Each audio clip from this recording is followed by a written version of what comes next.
Welcome to season 2 of Keeping It 100 Real Conversations with Jacqui, where each week we will discuss life experiences with subject matter experts. Stay tuned for this next episode.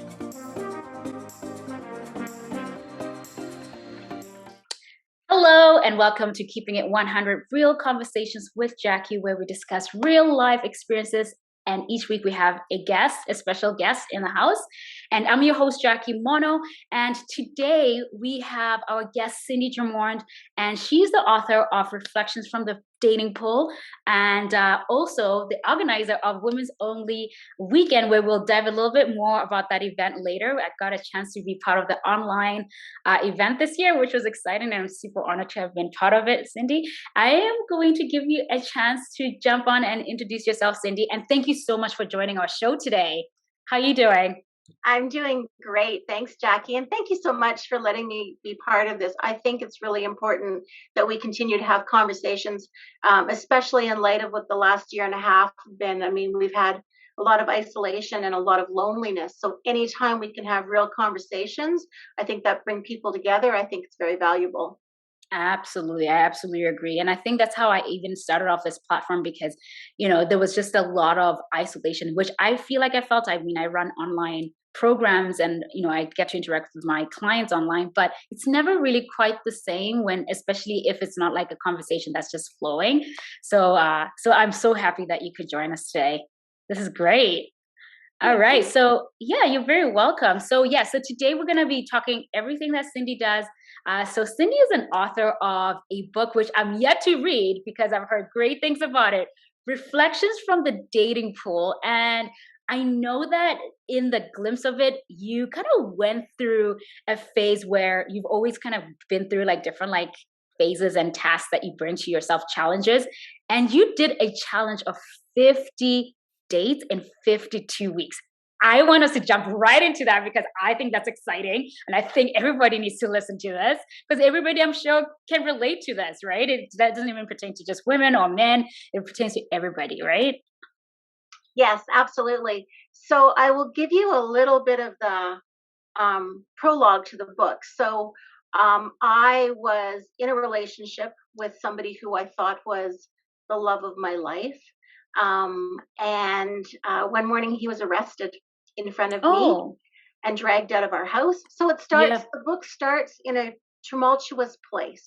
Mm-hmm. As you can imagine, and many of your listeners, I mean, sometimes we're not really sure of the relationship, the person that we're with. So this was eye-opening. I had to leave our house with my two young daughters at 46 years old and move into my parents' basement. So very humbling experience. Mm-hmm. And that experience caused me to look at my life, and I needed to make a decision. I didn't want people seeing me as a victim. I didn't want to be responsible for somebody else's actions.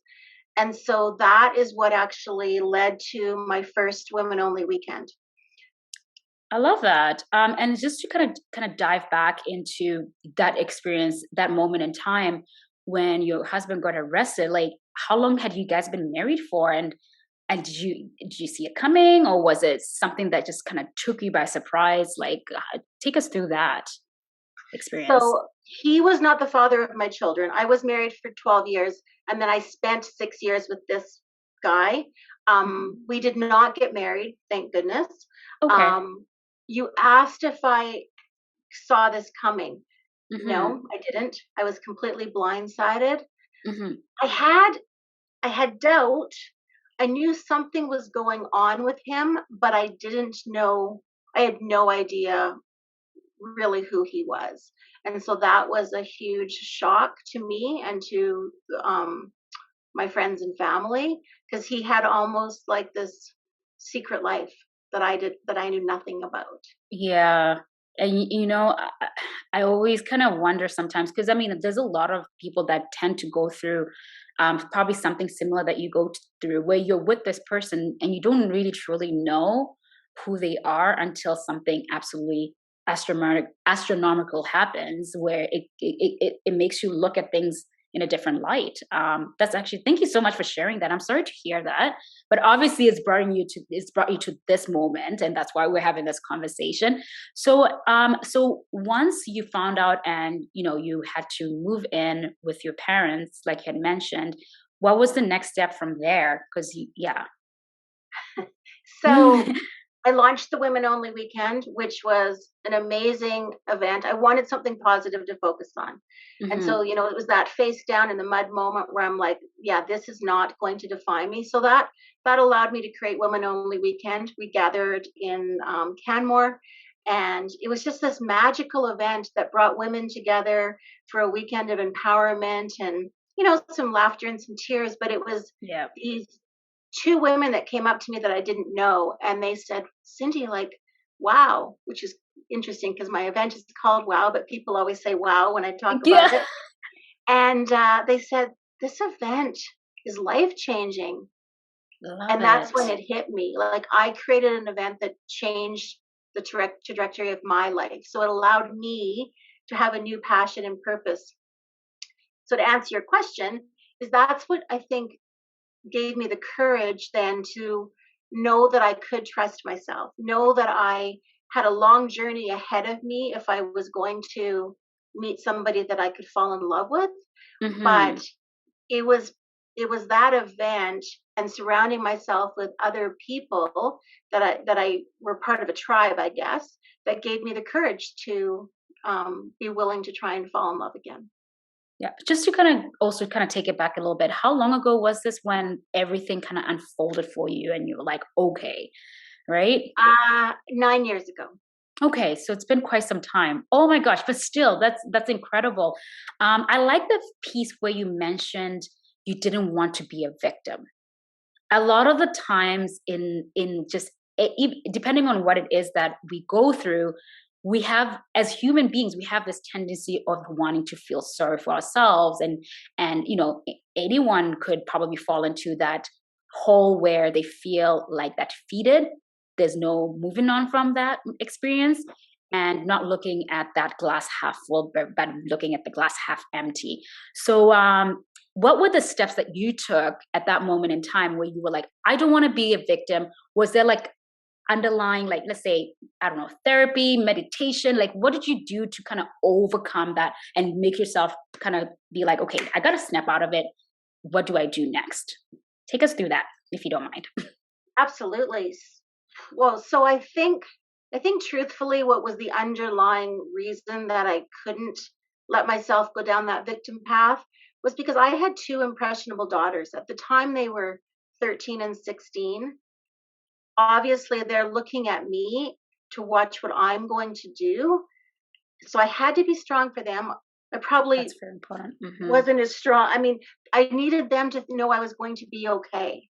And I needed them to be proud of their mom, even if she made a bad decision and chose the wrong guy or was slightly going down a wrong path. I needed them to know that if they were ever in a similar situation, hopefully not, or even a lesser situation, that Hmm. they had the power to take back control of their life.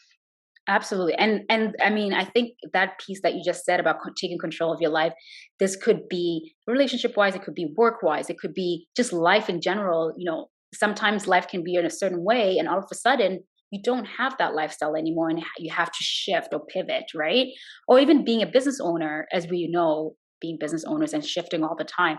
That's actually, that's incredible. And obviously, your daughters obviously witnessed all of this, and how did they take it at the time?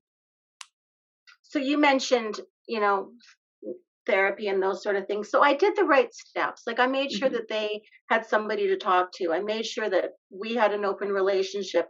I made sure that, you know, I acknowledged their feelings as well because they went through the same stages. I mean, this person that turned out to be a bad guy had been in their life for 6 years.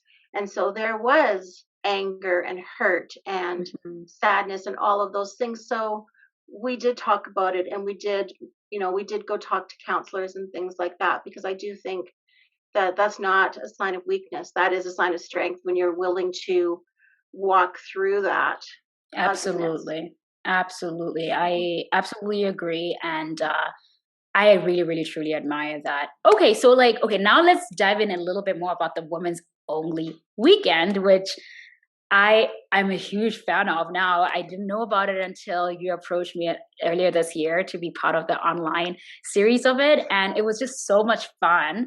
And I just love the fact that you just bring all these women, even some men that came in and talked to us. Like you just bring people together. I love that community sense.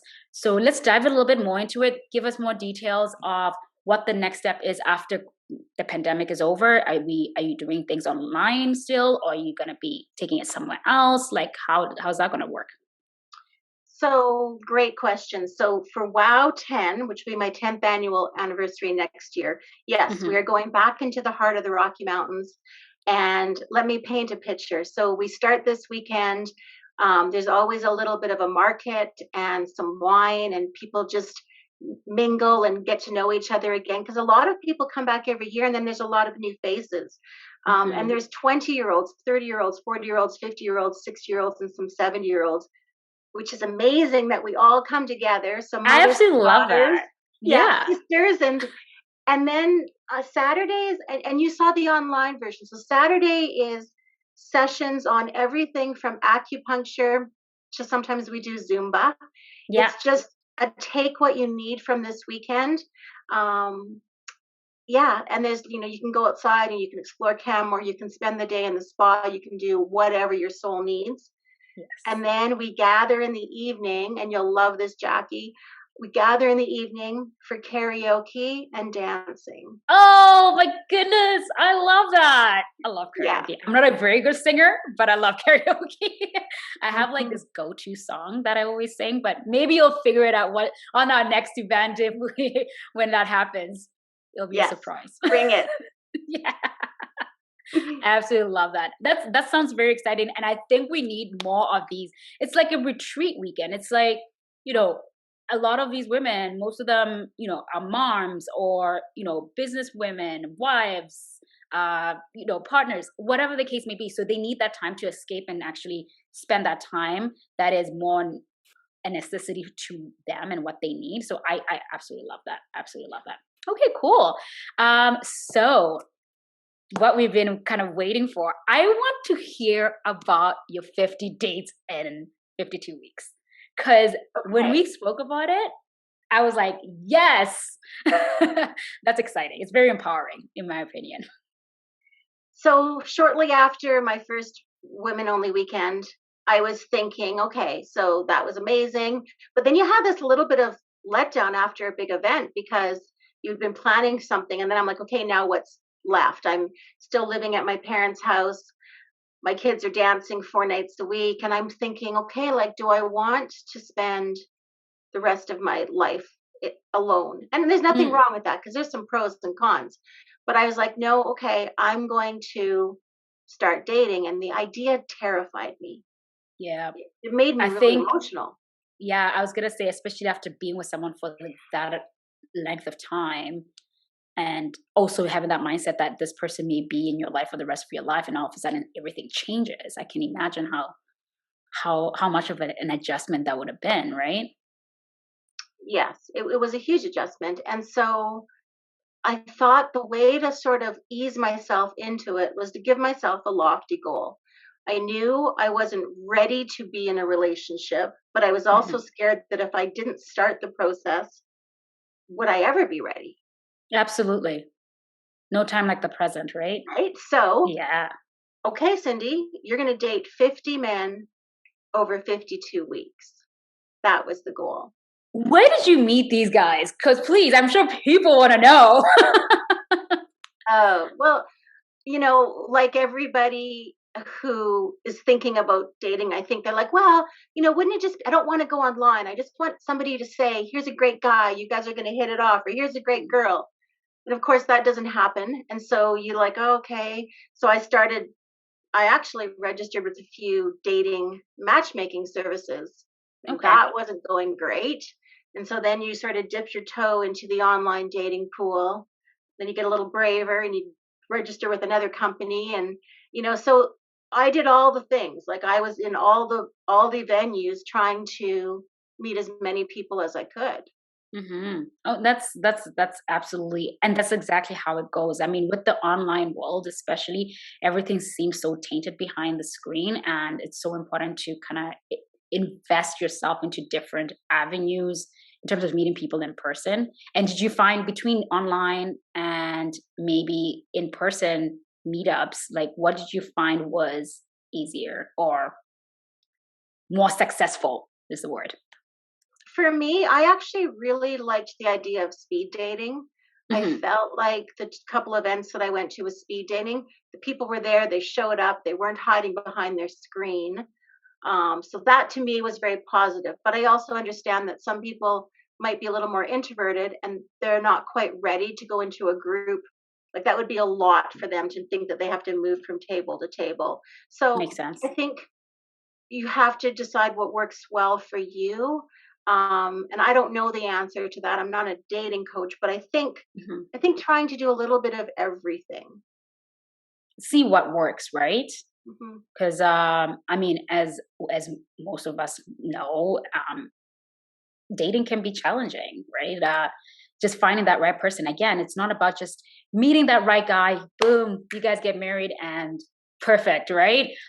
There's so many things that go with it: chemistry, conversations, intellectual conversations, learning to live with each other. There's so many avenues and aspects to it. So okay, so during your dates, so 52 weeks. So I'm assuming you were dating a guy on average, a new person on average every 6, 7, 8 days. Yeah, that How was so? the goal. Take us through that venue, that journey, right? Like, were you guys just meeting up in coffee shops? Was it a lot of dinners and drinks? Like, what was it like? Uh, Oh, I had this optimistic approach that all these men were going to pick me up and we are going to go for dinner. And yeah, the art of dating is, I think, kind of lost. So Yeah. there was a lot of coffees, there was some walks, there was a few dinner dates. But yeah, a lot of coffee. I think that the neighborhood Starbucks pretty much got to know me. Yeah. And I'm sure, I don't know, I would get tired of drinking coffee all the time, but I mean, I drink coffee daily, but yeah, anyway. Yeah, no, I bet. And do you find that guys are willing to make an effort to court a woman or vice versa? Like how did you, what was your experience in terms of that? Like, because courting compared to like, let's say my grandparents and my great grandparents, it was different back in the day than what we go through now, where I almost find that nobody really makes much of an effort. What was your experience on that part? I would agree. I mean, um there was definitely a like there was one guy that showed up for our first date and he had flowers and he had, like he I know, My which was heart. lovely. But then Yes. he also wanted to marry me by the end of the date. So, Oh like gosh. Okay. yeah. So yeah, I almost wish that there was a course for people to learn how to date again. But that's just my expectations. There's some Mm, people that are not looking for a relationship. They're looking for 20 minutes or whatever they're looking for, right? And right. so you can't put always your expectations on what other people are looking for. There's Mm, some people that are completely fine with meeting somebody online and staying online and never meeting in person. right, right, right. Absolutely. Oh, and that's another thing too. I mean, if you don't want to answer it, you don't have to. But like now, I'm sure you know where my question is going. Is when some people, like you said, they're looking for 20 minutes of whatever. Did you find that a lot of guys, all they wanted was maybe the sexual aspect of things, or it was a little bit of both? Like, what was your experience on that part?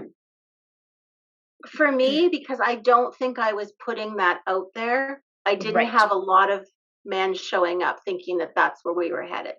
Okay. So, and maybe my boundaries were pretty clear that we were meeting for coffee. And again, I'm not Hmm. judging that. I just Yeah. that's not what I was looking for. So I think I had pretty Absolutely. good boundaries. Yeah, there was a couple guys maybe that I remember one guy was kind of angry that when he tried to kiss me and I sort of turned away and I was just kind of Oh. like, dude, like I don't even know you. right? That's fair. Yep. No, that's totally fair. Yeah, yeah, yeah. And some people are just down for making out on the first date, right? And some people aren't, and nothing wrong with that. It just comes down to comfort level and what you stand for, right? Right. Absolutely. Okay, this is exciting. So now, reflections of the dating from the dating pool that you wrote the book. Tell us a little bit more about the book. I mean, we now know the foundation of how it came about. And is this where you mention the 50 days, and you take us through all these days through that book? I can't wait to read it. I do. I So can't wait to read it. no, you have to read it. So it's Yeah. everybody that's read it, male, female, different age groups, tells me they Mhm. can't put it down. It is not a how to find a person book. It's my journey. So it starts on that really not good day, Right. 9 years ago, and it's the journey of my growth. I took my daughters to Bali during that year. Yeah. So there's some building of the friendships and the tribe, and how I was dating with my daughters, kind of watching but not being part of the process. So it's Mhm. just kind of my whole journey. What the best compliment I've had from a couple people was, they said, when you read my book, it's like they were sitting across from me drinking a glass of wine and I was telling my story. Love it. I love it. Yeah. I can't wait. I can't wait. I will definitely let you know once I'm done with it because I'm Yeah. like excited. Okay, so now, I mean, of course, a lot of this came from that foundation of self love and self awareness and knowing what you want and what you need and what you deserve. So take us through those steps for you, what your experience was, even during the dating. Like, dating is not easy. Like, sometimes it breaks you down emotionally, um, mentally, physically, whatever the case may be. So, what was your actual step by step toolbox when you were going through that, kind of checking in with yourself? Great question. So my first date that I drove to, I was crying. I was bawling driving to the date because Yeah. I was so scared. This is the first date I'd had in a number of years. But the smartest thing I did, only I didn't know it at the time, is I journaled. I journaled every date. I Mm-hmm. journaled how I felt after meeting those people. If somebody, for example, if somebody spent the entire time talking about themselves and never asked me any questions, I would write myself these little words of wisdom, which are in the book. And I would say, it's important to be interested, not always interesting. And so Absolutely. I it like was this that. kind of growth thing, right? Where, Mm. and I wasn't wise enough to know at the time that, but I was growing. And at some point, I can't exactly say when, and you have to be tenacious because you do get down and it's hard and it's discouraging. But there was a pivotal moment when I realized the men had little to do with my story. They were just the bit players in my journey of finding me, my journey of Mm-hmm. falling in love with myself again. I love that. And that's a very important piece because a lot of us do it the other way around, where we try to find that person that's going to complete you, quote unquote. But we always have to almost realize that before you find that person that's going to add to your masterpiece, you need to work on your inner masterpiece in order bring that person in to fulfill that whole picture, right? At least that's how I'm looking at it. The way you're saying it, right? Absolutely right. Yeah, Yeah. I like that. I like Nobody that. can fall in love with you if you don't love yourself. It's very true. Yeah, so do you find that, like, so going through the 50 dates, and also because this also gave you that sense of awareness of what it is that you knew you wanted from whatever partner that you ended up with, which will you're married now, aren't you? You I are, am. right? Okay, we're gonna dive into that because I'm sure it was successful at some point. So I want to hear about that story. But so take us through the moment when you started realizing that, okay, this person that doesn't check the box, that person isn't checking my box. Did you have a list of, like, a checklist of what you wanted in a partner and just checking it off as you met people? Like, how did that work? You set that up so beautifully. So on the 1 year anniversary of my first date, I had dated 53 guys. Yeah. I was in Maui and with a girlfriend, and she said, okay, like now you're going back home and it's been a year. You must know now what you want. And so I made this list and put it out to the universe that I'd done the work. I knew who I was. I knew what I was looking for. And so I had a list. You're right. I had a list and I came home and met date number 54. I love it. Is that your current husband now? Mhm. How long have you guys been married for? We have been married 4 years last week. Congratulations. No, this is beautiful. Sorry. I get so excited about things like this. And okay, so is he everything that you've always wanted? Like, does he check all the boxes? I mean, hopefully he's okay with you telling the truth about everything, right? Because Okay, we Jacqui, all know that relationship. he doesn't check all the boxes, but he checks a lot of the boxes. He's my That's true. best friend. He That's has my back. beautiful. Um, he never makes the bed in the morning. Like Yeah. that was Yeah. not on my list. No, Yeah. he's a real person. We have real conversations. Good. Yeah. Yeah. And I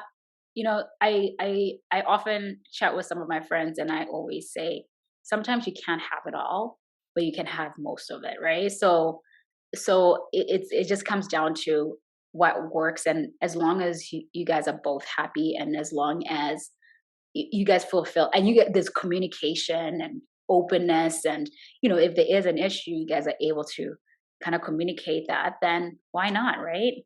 Beautiful story. I love that. Thank Okay, you. well, you're very welcome. No, thank you so much for sharing. I really, really appreciate you coming onto this platform and sharing your story. So, if anyone is looking to purchase your book, Reflections from the Dating Pool, where can they get it? And I'll also leave the details on the show notes as well, just in case somebody missed that. But let us know where people can find you. If they have any questions about your experiences and maybe they want to chat with you, how can they reach you? Thank you. So the easiest place to find my book is probably on Amazon because it's just super easy. Yes. Or Indigo chapters online. If you live in Calgary, you can always reach out and I'll meet you for coffee and and we'll share a signed copy of the book. My Love it. website, cindydrummond.ca.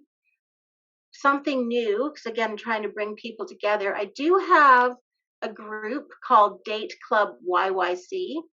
Okay, good to know. And yeah, Date Club YYC is for single, like minded people that are somewhere thinking about starting doing the dating process, but also want the support of other people, just to go for hikes and things like that. Because, Mhm. yeah, so they want, it's not, I'm not again setting people up, but it's just bringing those like minded people together. We have an event coming up sometime the end of this month at a golf center. So just sort of those Beautiful. things. I'm just always wanting to connect people and build the tribe. I absolutely love it, and again, it's a community building tool as well. And if people are wanting to meet more people, that's the best way to do it, in a very natural environment during conversations and activities, right? Love that. So I'll definitely leave all that information on the show notes as well. So what's your takeaway before we finish off the show here? What's your advice for someone who was in a long-term relationship or marriage? And that pretty much kind of almost feeling like they're stuck. What would be your advice to that individual out there that's listening to our show at the moment right now? My advice would be grab a journal, set yourself a goal. Doesn't have to Mhm. be 50 dates in 52 weeks. And then find a safe accountability partner, somebody who you can trust um, that won't dissuade you, but will support you in going through this process because it's not easy and it's frightening. But if you're accountable to somebody other than yourself and you're journaling your progress, it might just move you closer towards your goal. Love that. Just like anything in life, right? Like I mean, I'm in fitness, so the goal settings that I set for most of my clients are more fitness oriented, but fitness ties into lifestyle, it ties into different things. And this is another great way of just kind of going through that journey and just knowing that nothing just happens overnight, right? And just being kind to yourself, right? I'm very, very like adamant about the kindness to ourselves, because a lot of the times it's very easy for us to criticize ourselves or judge ourselves. So yeah, finding that accountability partner who won't judge you is, I love that. I love that. Thank you, Cindy. So yeah, so my takeaway from this to everyone, you guys, love yourself first, and make sure that you're patient with yourself. Take yourself through that journey. Set yourself goals. Write things down. Write down your feelings. Write down your experiences. And not everything is meant to be easy. It goes in waves. And I think that's the little takeaway that I took from this episode today. So hope you guys enjoyed that show. Thank you so much, Cindy, for joining us today here, my dear. Oh, so excited. Thank you so much. I appreciate you taking the time to come on here. And to all our audience, thank you so much for taking a moment to listen to this episode. Please let us know if you have any questions. Don't forget to leave us a review, and as well, subscribe to our channels. We have different platforms that we have this podcast streaming through: Apple Podcasts, Google Podcasts, Spotify Podcasts. The list goes on. I'll put it on the show notes. And also, if you wanted the video version of this video where we can see our smiles and facial expressions, please feel free to also check out our YouTube channel as well. And wishing you guys all the joy in the world. And we'll see you guys in the next episode. Thank you so much, Cindy, for joining us today. Thank you, Jacqui. Take care. Thank you so much for tuning in to this episode. Please do not forget to leave us an awesome review, and don't forget to subscribe to our podcast and keep your notifications on for the next episodes ahead. If you'd like to be a guest on our show, please do not hesitate to contact us at Jacqui@rhythmfitness.ca.